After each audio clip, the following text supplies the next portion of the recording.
how So I Elon happened Musk skewering saved Tesla speech, but milling from for cheap things bankruptcy. of quite jealous. In So 2004, you just Elon Musk made a phone call to his closest friends and friends asked them to lend him money because he was about to go personally broke.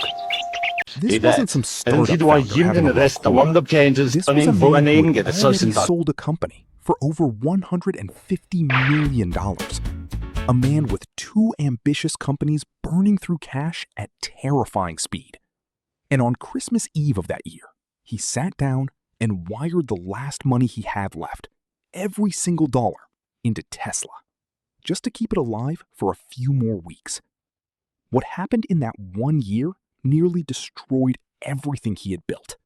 And the story of how Tesla survived is one of the most dramatic financial rescues in modern business history. Let's go back to the beginning. Tesla was founded in 2003, not by Elon Musk, but by two engineers named Martin Eberhard and Mark Tarpenning. Their idea was simple but radical. Build an electric car that people actually wanted to drive. Not a golf cart, not a science project. A real car. Fast, sleek, and powerful. Musk joined as chairman and lead investor in 2004, pouring in $6.5 million of his own money from the PayPal sale. He believed electric vehicles were the future. He wasn't just writing a check. He was all in. The plan was to launch their first car, the Roadster, by 2006. It would cost around $25 million to develop. That number turned out to be wildly optimistic. By 2007, the Roadster was still not ready. Costs had exploded. The original $25 million budget had ballooned to over $100 million. There were engineering problems, supplier problems, and leadership problems. The founders clashed with investors. Musk eventually pushed out the original CEO and took over the role himself in late 2008. And then, as if things weren't bad enough, the global financial crisis hit. 2008 was the year the entire world economy fell apart. Banks collapsed, investors panicked. Nobody was giving money to risky startups, let alone a car company that had never actually delivered a single vehicle. Tesla needed a massive cash injection to survive, and nobody wanted to give it to him. Here's where the story gets almost unbelievable. At the exact same time Tesla was dying, Musk's other company, SpaceX, had just watched its third rocket explode in a row. 3 failed launches, hundreds of millions of dollars gone. SpaceX was also on the edge of collapse. Musk was personally funding both companies. His fortune, all of it, was tied up in these two bets. Friends who knew him at the time said he was barely sleeping, visibly stressed, and quietly terrified. He had enough money for one more SpaceX launch.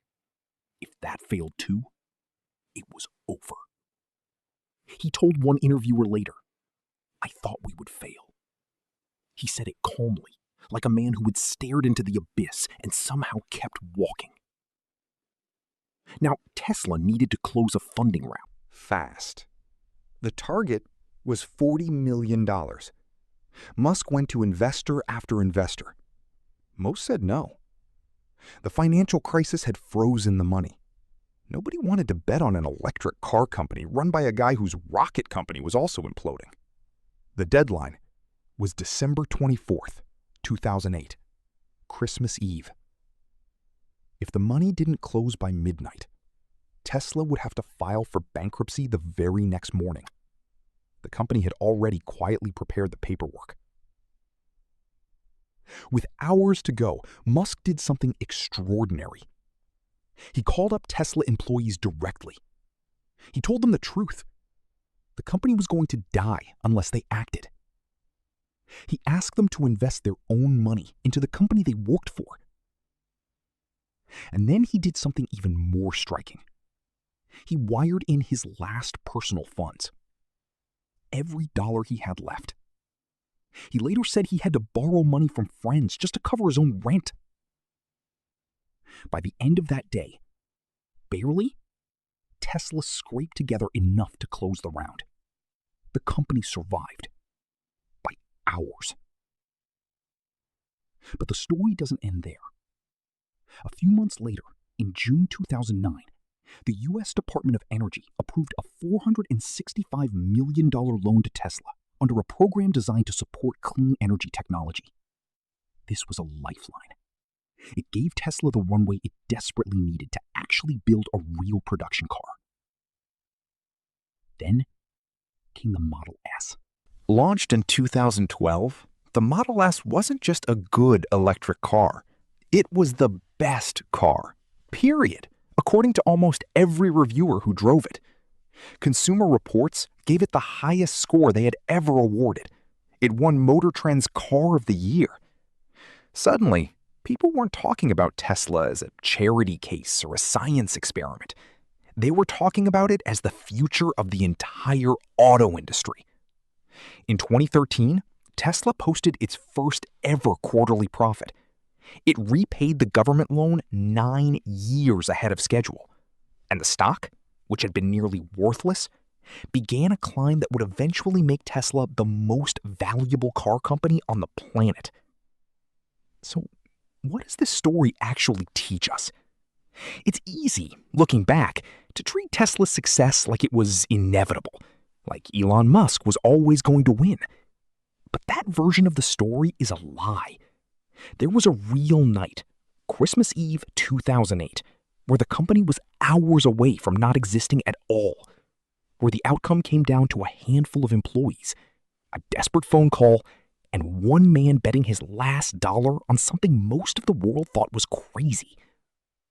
The lesson isn't about genius or destiny. It's about what happens when someone refuses to accept that something is over, even when every rational signal says it is. Tesla didn't survive because of some master plan. It survived because someone didn't quit.